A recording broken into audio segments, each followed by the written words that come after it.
الحمد لله والصلاة على النبي. أعوذ بالله من الشيطان الرجيم. بسم الله الرحمن الرحيم. وإذ قال موسى لقومه يا قوم إنكم ظلمتم أنفسكم باتخاذكم العجل فتوبوا إلى بارئكم فاقتلوا أنفسكم ذلكم خير لكم عند بارئكم فتاب عليكم إنه هو التواب الرحيم. وإذ قلتم يا موسى لن نؤمن لك حتى نرى الله جهرة فأخذتكم الصاعقة وأنتم تنظرون ثم بعثناكم من بعد موتكم لعلكم تشكرون وظللنا عليكم الغمام وأنزلنا عليكم المن والسلوى كلوا من طيبات ما رزقناكم وما ظلمونا ولكن كانوا أنفسهم يظلمون. وإذ قلنا ادخلوا هذه القرية فكلوا منها حيث شئتم رغدا وادخلوا الباب سجدا وقولوا حطة نغفر لكم خطاياكم وسنزيد المحسنين. فبدل الذين ظلموا قولا غير الذي قيل لهم فأنزلنا على الذين ظلموا رجزا من السماء بما كانوا يفسقون. سامعین و ناظرین، گزشتہ درس کے اندر اور اس سے قبل بھی جو درس گزرا ہے ان کے اندر اللہ رب العزت نے بنی اسرائیل کے حالات اور واقعات کا تذکرہ کیا ہے اور ان کے اوپر جو انعامات اللہ رب العزت نے عطا کیے ان کا بھی تذکرہ کیا ہے۔ اللہ رب العزت کے یہ جلیل القدر نبی حضرت موسیٰ علیہ السلام جب کوہ طور پر تشریف لے گئے تھے، ان لوگوں نے مطالبہ کیا تھا کہ ہمیں کوئی کتاب چاہیے، ایسی کتاب کہ جس کے اندر زندگی گزارنے کے رہنما اصول موجود ہوں تاکہ اسی کے مطابق ہم زندگی گزار سکیں۔ حضرت موسیٰ علیہ السلام جب تشریف لے گئے تو واپسی آنے پر ان لوگوں نے بچھڑے کی پوجا کی، جس طرح کل اس کا تذکرہ ہوا ہے۔ بچھڑے کی پوجا کرنے کے اندر یہ لوگ مبتلا ہو چکے تھے۔ جب حضرت موسیٰ علیہ السلام نے اپنے بھائی ہارون کو داڑھی سے پکڑا اور سر کے بالوں سے پکڑا تو حضرت موسیٰ علیہ السلام نے پوچھا کہ اے ہارون، تم نے ان لوگوں کی رہنمائی کیوں نہیں کی؟ ہارون علیہ السلام نے فرمایا کہ اے میری ماں کے بیٹے، ابن امی، کہ میں نے ان کو بہت زیادہ سمجھایا لیکن ان لوگوں نے مجھے نہیں سمجھا، ان لوگوں نے میری بات کو نہیں سمجھا کہ بلکہ قریب تھا کہ یہ لوگ مجھے قتل کر دیتے ہیں۔ تو جب حضرت موسیٰ علیہ السلام کو اطمینان ہوا تو موسیٰ علیہ السلام نے اپنے قوم سے فرمایا کہ یا قومی انکم ظلمتم انفسکم، اے کہ میری قوم، انکم ظلمتم انفسکم، تم نے اپنی جانوں کے اوپر ظلم کیا ہے۔ کس طرح؟ باتخاذکم العجل، تم لوگوں نے بچڑا بنایا ہے، ان کی پوجا کرنے کے اندر مبتلا ہو گئے۔ فتوبوا الی باریکم، جس ذات نے تمہیں پیدا کیا ہے اسی کی طرف رجوع کرو۔ فقتلوا انفسکم، اور تم جو یہ مرتد ہو گئے ہو، تم نے جو بچڑے کی عبادت کی ہے، بچڑے کو تم نے اپنا خدا بنا لیا ہے، اب اس کا کفارہ یہ ہے، تمہیں سزا اس کے اوپر یہ ہے کہ اب ایک دوسرے کو قتل کرو۔ اس کی مختلف تفسیریں لکھی ہیں مفسرین نے۔ بعض نے کہا ہے کہ ہر ایک نے اپنے آپ کو قتل کیا، کہ پہلے زمانے کے اندر جو لوگ مرتد ہوتے ان کو فوراً ہی ان کی گردن کو قلم کر دیا کرتے تھے، لیکن آج امت محمدیہ کے اوپر اللہ رب العزت نے رحم کیا ہے کہ اگر کوئی شخص مرتد ہوتا ہے تو اس کو 3 دن کی مہلت دی جاتی ہے، اس کے تمام تر اعتراضات کو دور کیا جاتا ہے۔ 3 دن کے اعتراضات کے دور ہو جانے کے بعد بھی اگر وہ بندہ مرتد رہتا ہے تو شریعت اسلامیہ میں رہنے والے حکمرانوں کو یہ حکم ہے کہ اس کی گردن کو اڑا دیا جائے۔ تو موسیٰ علیہ السلام نے حکم دیا کہ اپنی گردنوں کو اڑاؤ، اپنے آپ کو قتل کرو۔ تو مفسرین نے لکھا ہے کہ اس کی ایک صورت تو یہ تھی کہ ہر ایک نے اپنے آپ کو قتل کیا، اور دوسری صورت اس کی تفسیر یہ بیان کی جاتی ہے کہ کچھ لوگ ایسے تھے جنہوں نے بچڑے کی پوجا کی تھی، کچھ لوگ ایسے تھے جنہوں نے بچڑے کی پوجا نہیں کی تھی۔ تو جن لوگوں نے بچڑے کی پوجا نہیں کی انہوں نے ان کو قتل کیا جنہوں نے بچڑے کی پوجا کی تھی۔ فرض کریں کہ اگر دو بھائی ہیں تو ایک بھائی نے پوجا کی ہے، دوسرے نے نہیں کی، جس بھائی نے پوجا نہیں کی تھی اس کو کہا کہ اپنے بھائی کو قتل کرو۔ اگر باپ اور بیٹا ہیں، بیٹے نے اگر بچڑے کی پوجا نہیں کی لیکن باپ نے اگر پوجا کی ہے تو بیٹے کو حکم تھا کہ اپنے باپ کی گردن کو اڑا دے۔ تو اس طرح اللہ رب العزت نے حکم دیا کہ فَقْتُلُوا أَنفُسَكُمْ، اپنے آپ کو قتل کرو۔ تمہارا یہ کفارہ ہے کہ تم نے اللہ رب العزت کی ذات کو سجدہ کرنے کی بجائے، اللہ رب العزت کی ذات کی عبادت کرنے کی بجائے، اتنا انعامات ہونے کی بجائے تمہیں اللہ رب العزت نے اتنے انعامات سے نوازا ہے، تمہیں بار کلثم سے اللہ رب العزت نے باہر نکالا، فرعونیوں سے نجات عطا فرمائی، تو تمہارا حق یہ بنتا تھا تم اللہ رب العزت کی عبادت کرتے، لیکن تم لوگوں نے اللہ رب العزت کی عبادت کرنے کی بجائے بچڑے کو اپنا خدا بنا لیا۔ لہذا سزا یہ ہے کہ فَقْتُلُوا أَنفُسَكُمْ، اپنے آپ کو قتل کرو۔ ذَلِكُمْ خَيْرٌ لَكُمْ عِنْدَ بَارِئِكُمْ، یہ اللہ رب العزت جس ذات نے تمہیں پیدا کیا ہے اس ذات کی طرف سے تمہارے لیے یہی بہتر فیصلہ ہے، تمہیں پیدا کرنے والی ذات یہی چاہتی ہے۔ فَتَابَ عَلَيْكُمْ، تو اللہ رب العزت نے تمہارے اوپر رجوع کیا۔ إِنَّهُ هُوَ التَّوَّابُ الرَّحِيمُ، کہ وہ اللہ رب العزت توبہ کو قبول کرنے والے بڑے رحیم ہیں۔ وَإِذْ قُلْتُمْ يَا مُوسَىٰ لَن نُّؤْمِنَ لَكَ حَتَّىٰ نَرَى اللَّهَ جَهْرَةً، یہاں سے ایک دوسرے واقعہ کا تذکرہ ہے کہ حضرت موسیٰ علیہ السلام جب کتاب لے کر آئے تو ان لوگوں نے کہا کہ ہمیں سنائی جائے، ہمیں سنائیں کہ اللہ رب العزت نے ہمیں کیا احکامات بیان کیے ہیں۔ موسیٰ علیہ السلام نے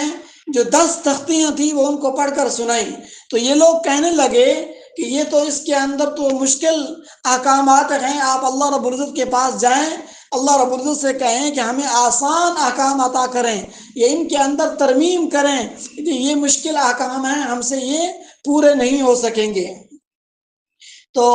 پھر اللہ رب العزت حضرت موسیٰ علیہ السلام نے 70 آدمیوں کا انتخاب کیا، جو 70 سردار تھے، مختلف قبیلے تھے، 70 آدمیوں کو موسیٰ علیہ السلام نے چنا کہ تم لوگ میرے ساتھ کوہ طور پر جاؤ گے، وہاں جا کر میں آپ کے سامنے اللہ رب العزت کی ذات کے سامنے یہ بات رکھوں گا کہ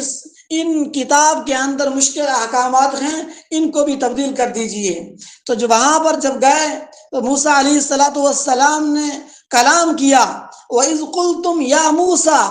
جب تم نے کہا کہ یا موسیٰ لَن نُّؤْمِنَ لَكَ حَتَّىٰ نَرَى اللَّهَ جَهْرَةً، کہ اس طرح ہوا کہ جب موسیٰ علیہ السلام وہاں کوہ طور پر اللہ رب العزت کی ذات کے ساتھ ہم کلام ہوئے، تو یہ جو سردار تھے یہ کہنے لگے کہ ہمیں کیا پتا کہ یہ کون بول رہا ہے، آواز تو آ رہی ہے لیکن ہمیں یہ نہیں معلوم کہ یہ بات کرنے والا کون ہے۔ تو موسیٰ علیہ السلام نے فرمایا کہ اللہ رب العزت کی ذات ہے۔ ان لوگوں نے کہا کہ ہمیں نہیں معلوم کہ اللہ رب العزت کی ذات ہے یا کوئی جن بات کر رہا ہے یا کوئی فرشتہ بات کرنے والا ہے، لہذا ہم جب تک اللہ رب العزت کی ذات کو نہیں دیکھیں گے تب تک آپ کی بات کی تصدیق بھی نہیں کریں گے۔ تو اللہ رب العزت کی ذات کو غصہ آیا، فَأَخَذَتْكُمُ الصَّاعِقَةُ، تو اللہ رب العزت نے آگ، ایک بجلی بھیجی، اس بجلی کی وجہ سے، کڑک کی وجہ سے وہ وہاں پر سارے کے سارے مر گئے۔ وَأَنْتُمْ تَنْظُرُونَ، اللہ رب العزت فرماتے ہیں کہ تم دیکھ رہے تھے کہ ایک نبی کی بات کو جھٹلایا صرف اس بنا پر کہ ہمیں نہیں معلوم، ہم اللہ رب العزت کی ذات کو دیکھنا چاہتے ہیں۔ اللہ رب العزت نے ایک آگ کو بھیجا، ایک بجلی کی کڑک کو بھیجا، جس کی وجہ سے یہ لوگ وہاں پر مر گئے، 70 کے 70 آدمی وہاں پر مر گئے۔ اللہ رب العزت نے ان لوگوں کو وہاں پر عذاب دیا۔ تو جب یہ لوگ مر گئے تو حضرت موسیٰ علیہ السلام نے فرمایا کہ 9ویں پارے کے اندر بھی آتا ہے، حضرت موسیٰ علیہ السلام نے فرمایا کہ اتہلکنا بما فعل السفہاء منا، کیا ہے پروردگار کہ جو ہم لوگوں کے اندر جو پاگل لوگ تھے، بے وقوف لوگ تھے، جو سفہاء لوگ تھے،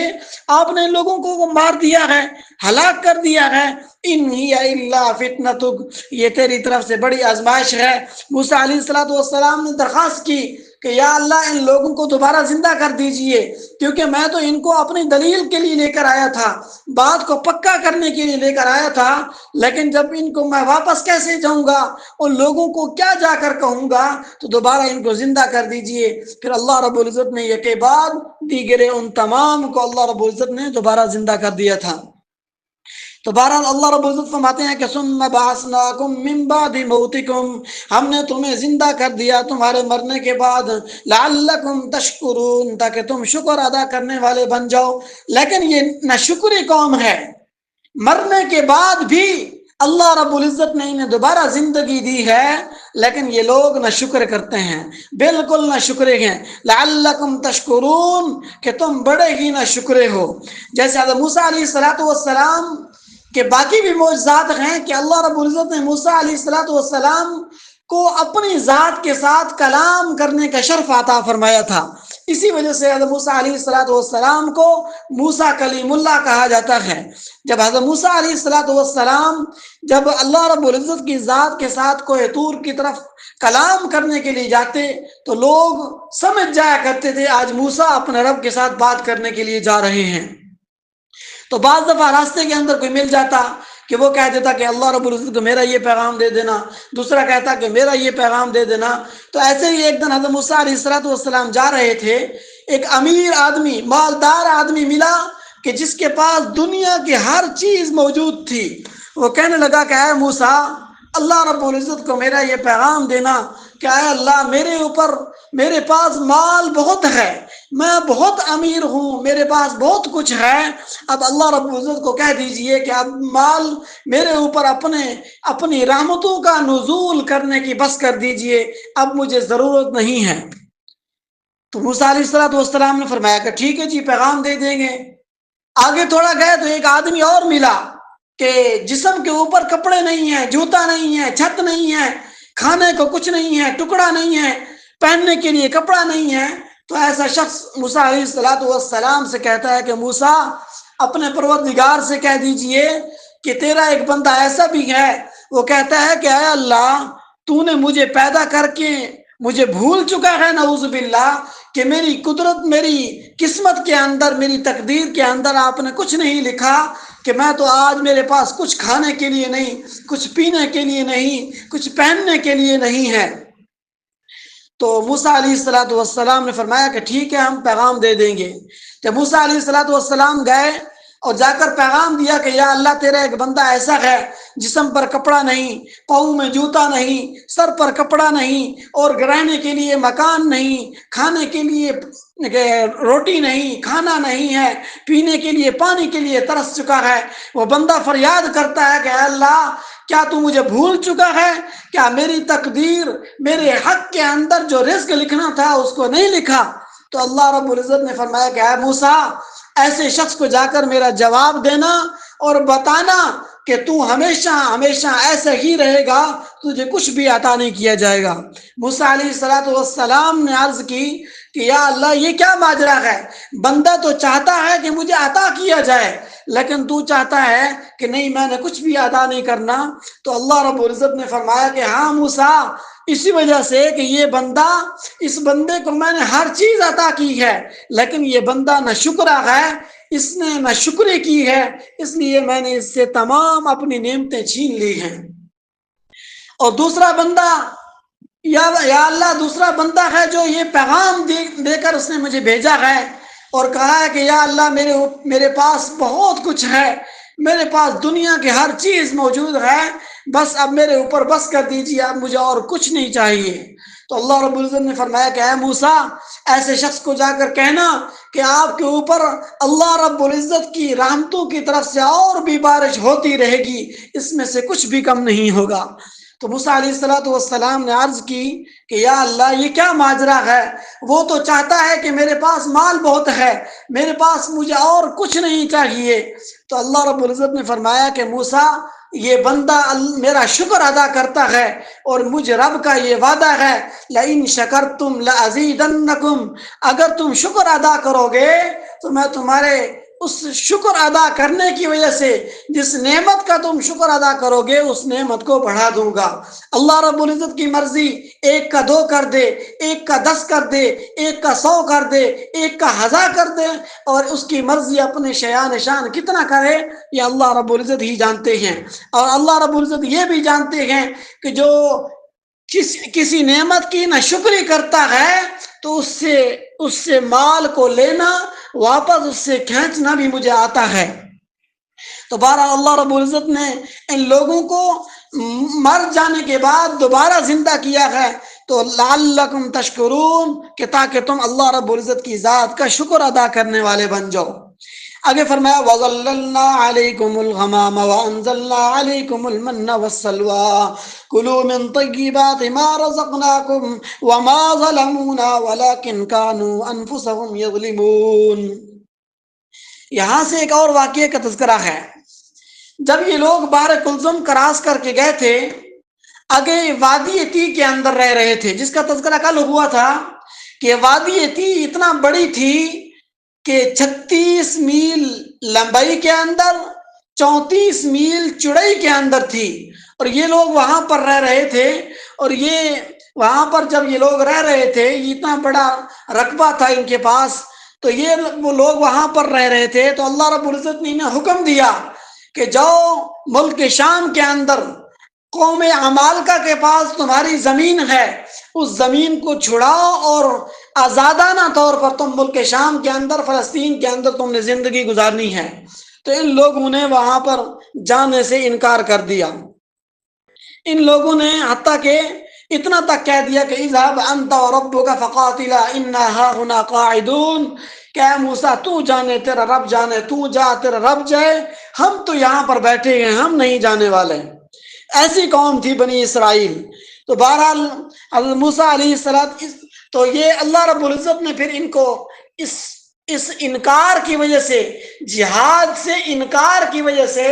40 سال تک یہ قوم وہاں پر رہی ہے، اس وادی تی کے اندر گھومتے رہے 40 سال تک، اس سے باہر نہیں نکل سکتے تھے۔ 40 سال اللہ رب العزت نے لوگوں کو وہاں پر رکھا، اور پھر اللہ رب العزت کے انعام دیکھیے وَظَلَّلْنَا عَلَيْكُمُ الْغَمَامَ وَأَنزَلْنَا عَلَيْكُمُ الْمَنَّ وَالسَّلْوَىٰ۔ نمبر 1، وہاں پر ان کے پاس کوئی درخت نہیں ہے، کوئی سایہ دار جگہ نہیں ہے کہ جہاں پر انسان وہاں پر جا کر سایہ حاصل کر سکے، دھوپ سے بچا جا سکے۔ تو اللہ رب العزت نے ان کے اوپر انعام کیا، جیسے سورج نکلتا تو ان لوگوں کے اوپر اللہ رب العزت سایہ بادل عطا کر دے، یہ ان لوگوں کے سروں پر بادل ہوا کرتے تھے۔ اور دوسرے نمبر پر کہ کھانے پینے کے لیے کہ علیکم المن والسلوى،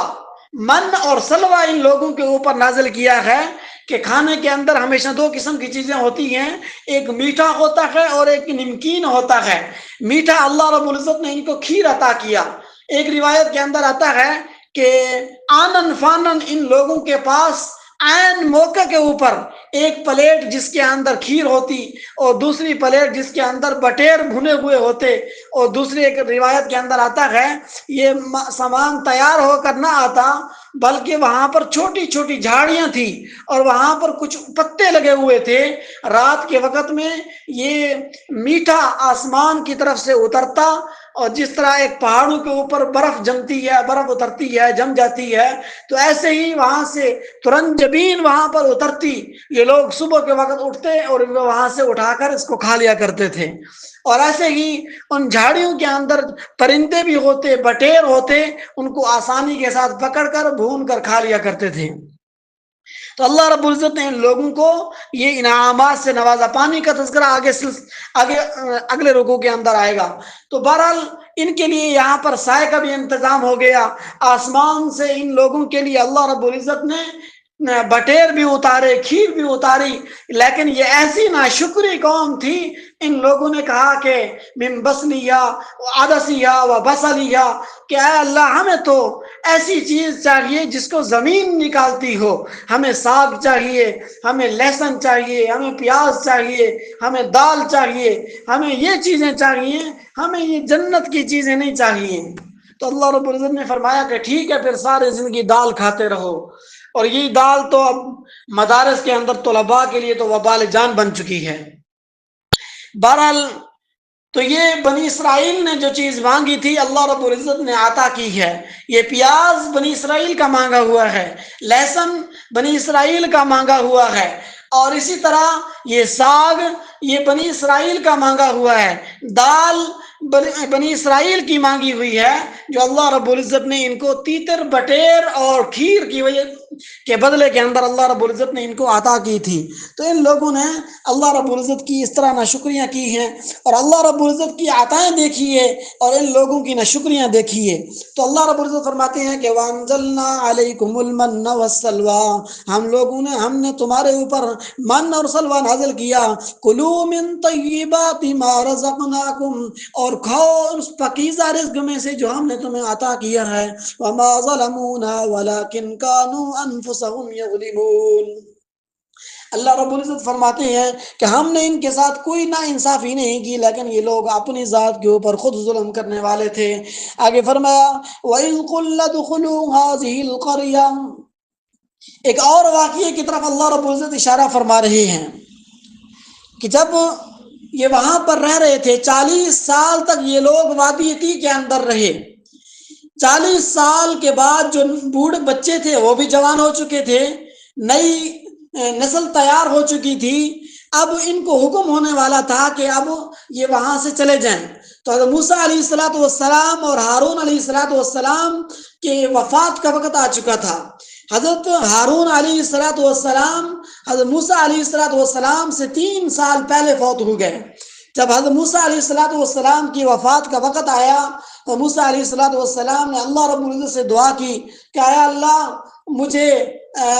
فلسطین کی طرف کر دیجئے، بیت المقدس کی طرف کر دیجئے، وہاں پر جانے کی مجھے اجازت دے دیجئے کہ میں وہیں پر جا کر دنیا سے رخصت ہونا چاہتا ہوں، کہ ان ذلیل لوگوں کے اندر رہ کر میں مرنا نہیں چاہتا۔ تو اللہ رب العزت نے توبہ قبول کی۔ موسیٰ علیہ السلام وادی طی کو چھوڑ کر بیت المقدس کی طرف جا رہے تھے، راستے کے اندر ایک سرخ ٹیلا آتا ہے، وہاں پر موسیٰ علیہ السلام کی وفات ہوتی ہے اور وہیں پر دفن ہوتے ہیں۔ جیسا کہ ایک اور حدیث پاک کے اندر آتا ہے کہ آپ صلی اللہ علیہ وسلم نے فرمایا کہ جب میں معراج کے لیے جا رہا تھا تو راستے کے اندر میں نے دیکھا ایک سرخ ٹیلا ہے، وہاں پر حضرت موسیٰ علیہ السلام اپنی قبر مبارک کے اندر نماز پڑھ رہے ہیں۔ اس لیے ہم کہتے ہیں کہ انبیاء اپنی قبر مبارک کے اندر زندہ ہوتے ہیں۔ الانبیاء احیاء فی قبورہم یصلون کہ انبیاء اپنی قبروں کے اندر زندہ ہوتے ہیں اور وہ نماز پڑھتے ہیں۔ تو یہ ہمارا عقیدہ ہے۔ تو بہرحال تو اللہ رب العزت نے فرمایا کہ وَإِذْ قُلْنَا ادْخُلُوا هَٰذِهِ الْقَرْيَةَ اب جب موسیٰ علیہ السلام چلے گئے، ہارون علیہ السلام کی بھی وفات ہو گئی، تو اللہ رب العزت نے ان کی طرف ایک اور نبی کو بھیجا، یوشع بن نون کو بھیجا، جو حضرت موسیٰ علیہ السلام کے خادم تھے۔ یہ یوشع بن نون یہ وہ خادم تھے جب اللہ رب العزت کے یہ نبی حضرت موسیٰ کلیم اللہ حضرت خضر کے ساتھ ملاقات کرنے کے لیے سمندر کی طرف گئے تھے، جس کا تذکرہ 16-15 سپارے کے اندر بھی آتا ہے کہ جب ملاقات کرنے کے لیے گئے تھے اور پھر ان سے مچھلی گم ہو گئی تھی، تو یہی حضرت یوشع بن نون تھے، ان کا واقعہ وہاں پر آئے گا۔ تو یہ وہ یوشع بن نون ہیں۔ پھر اللہ رب العزت نے ان کو حکم دیا کہ وَإِذْ قُلْنَا ادْخُلُوا هَٰذِهِ الْقَرْيَةَ کہ اس بستی کے اندر داخل ہو جاؤ، یعنی بیت المقدس کے اندر داخل ہونا ہے۔ پہلے زمانے کے اندر جو شہر ہوا کرتے تھے ان کے ارد گرد دروازے ہوا کرتے تھے، جو مین دروازہ تھا اس میں سے داخل ہونے کا ان کو اللہ رب العزت نے حکم دیا۔ جو مین دیوار ہوتی ہے، جو مین اس کو سور البلد کہا جاتا ہے، اور ہر شہر کے اندر داخلی خارجی دروازے ہوا کرتے ہیں۔ جیسے ملتان ہے، ملتان کے اندر حرم گیٹ ہے، پارک گیٹ ہے، بوہڑ گیٹ ہے، تو اس طرح کے گیٹ ہوا کرتے تھے کہ جہاں سے لوگ اندر داخل ہوتے شہر کے اندر۔ تو اللہ رب العزت نے حکم دیا وَإِذْ قُلْنَا ادْخُلُوا هَٰذِهِ الْقَرْيَةَ کہ اس بستی کے اندر داخل ہو جاؤ، فَكُلُوا مِنْهَا حَيْثُ شِئْتُمْ رَغَدًا اور اس میں سے جہاں کہیں بھی اور کھا سکتے ہو، بغیر روک ٹوک کے کھا سکتے ہو، وَادْخُلُوا الْبَابَ سُجَّدًا لیکن ایک چیز ہے کہ تم نے داخل ہونا ہے، اور تم نے دروازے کے اندر داخل ہونا ہے سجدے کی حالت کے اندر، تم نے سجدہ کرنا ہے۔ نمبر ایک، اگر تم 40 سال اللہ رب العزت نے تمہارے اوپر عذاب نازل کیا، ساتھ ساتھ اللہ رب العزت نے نعمتیں بھی عطا کی، 40 سال تک وادی عتیق کے اندر رہے ہو، اب تمہارا حق یہ بنتا ہے تم اللہ رب العزت کو سجدہ کرو۔ وَادْخُلُوا الْبَابَ سُجَّدًا تم نے داخل ہونا ہے لیکن سجدے کی حالت کے اندر داخل ہونا ہے۔ لیکن یہ ایسی بے وقوف اور احمق قوم تھی کہ سجدے کی حالت کے اندر داخل ہونے کی بجائے یہ چوتوں کو گھسیٹتے ہوئے جاتے تھے۔ جیسے چھوٹے بچے ہوتے ہیں نا، وہ گھسیٹتے ہیں اپنے آپ کو، وہ کہیں پر پانی ڈال کر گھسیٹی مارتے ہیں، تو یہ لوگ بھی ایسے کیا کرتے تھے، انہوں نے چوتوں کو کے ساتھ گھسیٹنے مارنا شروع کر دی۔ تو اللہ رب العزت نے فرمایا کہ نمبر ایک تم نے سجدہ کرتے ہوئے جانا ہے۔ پہلے انہوں نے خلاف ورزی کی کہ سجدہ کرتے ہوئے نہیں گئے بلکہ گھیسی مار کر گئے ہیں۔ اور دوسرے نمبر پر وَقُولُوا حِطَّةٌ نَغْفِرْ لَكُمْ نمبر تو تم جب یہ سجدہ کرتے ہوئے جاؤ اور حِطَّةٌ کہتے ہوئے جانا، حِطَّةٌ کا معنی گرانا ہوتا ہے کہ تم جب یہ بات کرو گے، حِطَّةٌ کہو گے تو ہم تمہاری گناہوں کو معاف کر دیں گے، یعنی حِطَّةٌ کا مطلب یا اللہ ہم معذرت چاہتے ہیں، ہم توبہ کرتے ہیں کہ ہمارے گناہوں کو معاف فرما۔ اللہ رب العزت نے فرمایا کہ نغفر لکم خطایاکم جب تم اس طرح کرو گے تو ہم تمہاری خطاؤں کو معاف کر دیں گے، وَسَنَزِيدُ الْمُحْسِنِينَ اور ہم نیک کرنے والوں کو ان کے احسان ان کے جو وسنزید المحسنین ان کی جو نیکیاں ہوتی ہیں ان کو بڑھا دیتے ہیں۔ فبدل الذین ظلموا قولا غیر الذی قیل لهم فانزلنا علی الذین ظلموا رجزا من السماء بما كانوا یفسقون کہ ان لوگوں نے پھر کیا کیا؟ ایک تو یہ کیا کہ ان لوگوں نے چوتڑوں کے بل داخل ہوئے۔ نمبر دو، انہوں نے حتتن کہنا تھا، حتتن کہنے کی بجائے حبتن فی شعرتن کہنے لگے، ہنتتن کہنے لگے۔ ہنتتن کا معنی ہوتا ہے گندم، حبتن فی شعرتن کہنے لگے کہ یا اللہ ہمیں ایسی گندم چاہیے جو سیٹے کے اندر ہو، جو بالی کے اندر ہو، ایسی گندم ہمیں چاہیے۔ تو ان لوگوں نے اپنے کلام کو بدل دیا۔ اللہ رب العزت فرماتے ہیں کہ فبدل الذین ظلموا قولا ان لوگوں نے بات کو بدل دیا غیر الذی اس چیز کے بدلے میں قیل لہم جو ان کو کہی گئی تھی۔ نمبر ایک، انہوں نے دو باتیں بدلی۔ ایک تو یہ ہے کہ جب یہ لوگ اللہ رب العزت کے پیارے پیغمبر حضرت موسیٰ علیہ السلام کو ان لوگوں نے کہا تھا کہ یہ کتاب مشکل ہے، اس کے اندر احکامات مشکل ہیں، ہمارے لیے کوئی آسان کتاب دیں یا اس کے اندر ترمیم کر دیں، تو اللہ رب العزت نے فرمایا کہ ابھی نئی بات ہے، تم لوگوں نے پہلے کسی کتاب کے اوپر عمل نہیں کیا، لہذا اس لیے تمہارے لیے مشکل ہو رہی ہے۔ ہاں اگر یہ ہے کہ تم سے اگر کوئی غلطی ہو جائے گی تو میں معاف کر دوں گا۔ تو ان لوگوں نے واپس آ کر کہا کہ اللہ رب العزت یہ فرماتے ہیں کہ اگر عمل کر لو گے تو ٹھیک ہے، نہیں کرو گے تو میں تمہیں معاف کر دوں گا۔ ایک تو بات یہ بدلی، اور دوسری بات کہ اللہ رب العزت نے ان کو حکم دیا تھا کہ حتتن کہنا ہے، لیکن ان لوگوں نے حبتن فی شعرتن کہنا شروع کر دیا کہ اللہ رب العزت نے فرمایا کہ یہ وہ لوگ ہیں جنہوں نے اپنے بات کو بدل دیا ہے، غیر الذی قیل لہم جو ان کو کہی گئی تھی، فانزلنا علی الذین ظلموا رجزا کہ اللہ رب العزت فرماتے ہیں کہ ہم نے ان کے اوپر پھر عذاب نازل کیا ہے۔ کہ ایسی بے وقوف اور احمق لوگ تھے کہ ایک عذاب سے نکلتے